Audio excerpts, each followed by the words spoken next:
All right, so what is CMHC? So CMHC, Canada Guarantee, and Sagen, I don't want to change their name, they're mortgage default insurance. And so again, remember I'm drinking whiskey, I'm not going to fact check this, you can look it up.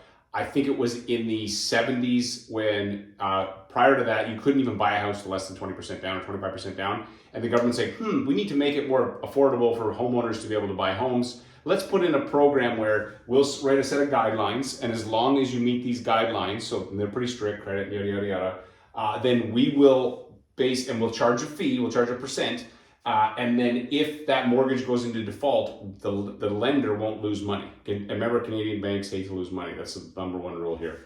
So basically, CMHC came along and said, hey, look, we know people, not everybody, and there was all kinds of creative financing done back in those days, agreement for purchase and vendor takebacks and second mortgages, because people were trying to sell houses and they were doing all kinds of shifty stuff because there was no insurer in place. And so the insurers, there's three of them, and they're all different. They all have minor differences in how they do things, which is where as a mortgage broker, sometimes you'll get a no from one lender that goes to one insurer, but another insurer will say yes. And this is where the whole, mortgage landscape is so confusing. So if you had, in this case, you got a $500,000 place, you would technically need $100,000 down at 20%, and you don't need to get the CMHC insurance. But if you put down less than 20%, or if your property is very rural, or there's some other weird little nuances, they may say, hey, the lender's like, I am not lending on this money, I'm not lending this money out to you because it's my money, unless I can get this insurance. And to get this insurance, we've got to make sure we match those guidelines. And each of those insurers, as I said, could have a different set of guidelines. So the whole idea is that this allowed more people to, because imagine how many first-time buyers are 20% down, like none,